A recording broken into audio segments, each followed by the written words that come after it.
Hello guys, welcome back to my YouTube channel. ఇవాళ video వచ్చేసిందంటే గోధుమ పిండితోని ఈజీగా బిస్కెట్స్ ఎలా తయారు చేయాలో నేను మా మమ్మీ ఇద్దరం చెప్పిస్తాం. వచ్చేసేయండి.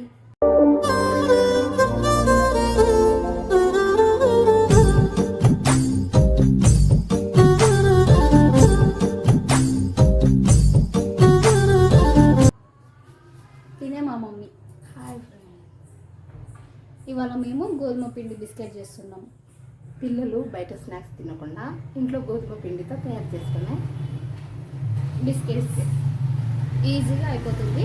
ఓన్లీ మనకి 4 కావాల్సిన పదార్థాలు: గోధుమ పిండి, షుగరు, పాలు, నెయ్యి. Process start చేసిద్దాం. స్టవ్ వెలిగించి గిన్నె పెట్టుకుందాం. కొంచెం వెడల్పున్న గిన్నె పెట్టుకోవాలి. అందులో ఫస్ట్ పాలు పోసుకోవాలి.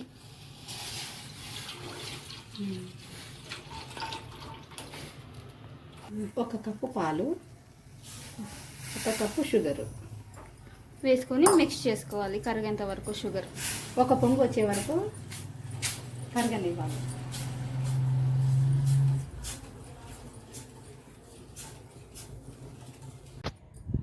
స్టవ్ ఆఫ్ చేసిన తర్వాత ఇందులో 5 కప్పుల గోధుమ పిండి వేయాలి. ఇందులోనే నెయ్యి వేయాలి. నెయ్యి వేసి కలిపేసిన తర్వాత కొంచెం సేపు పక్కకు పెట్టేయాలి. 5 కప్పుల గోధుమ పిండి,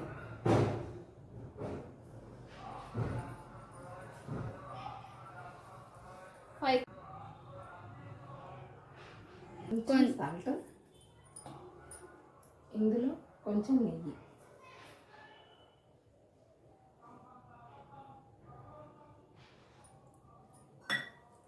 మొత్తం మిక్స్ చేసుకోవాలి.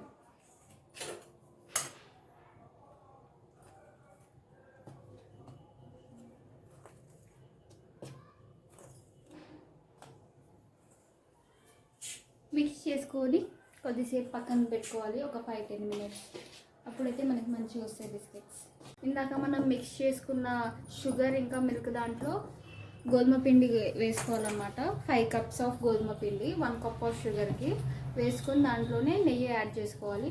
యాడ్ చేసుకొని ఇట్లా కలుపుకోవాలన్నమాట. వచ్చిన తర్వాత మనం ఒక 5 to 10 మినిట్స్ ప్లేట్ వేసి పక్కన పెట్టేయాలి. అయిపోయిన తర్వాత మనం కలుపుకొని సైడ్కి పెట్టుకున్న తర్వాత ప్యాన్లో ఆయిల్ వేయాలి. ఆయిల్ హీట్ అయిపోయిన తర్వాత మనము ఈ చపాతీస్ని మనకు నచ్చిన షేప్స్లో చేసుకొని బిస్కెట్స్ ఇందులో డీప్ ఫ్రై చేసుకోవడమే. ఇట్లా పిండి కొంచెం తీసుకొని చపాతీలాగా మనం చేసుకోవాలి.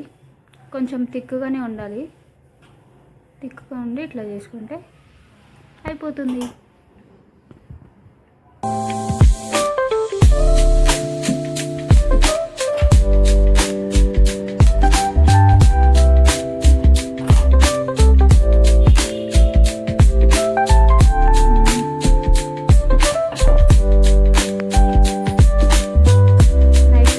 నచ్చిన షేప్స్ చేసుకోవచ్చు.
ఇలా తిప్పేసుకోవాలి.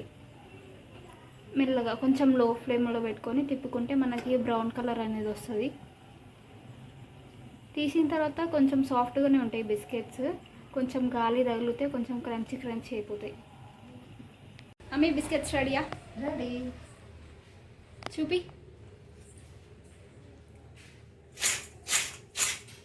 చూసారు కదా మన బిస్కెట్స్ అయితే కరకరలాడుతున్నాయి. టేస్ట్ చేసి చెప్తుంది మమ్మీ ఎట్లుంది. సూపర్. అంటే వీడియోస్ మీకు కావాలంటే వీడియోని లైక్ చేయండి, షేర్ చేయండి, కామెంట్ చేయండి, మా ఛానల్ని సబ్స్క్రైబ్ చేసుకోండి. Bye guys, thank you.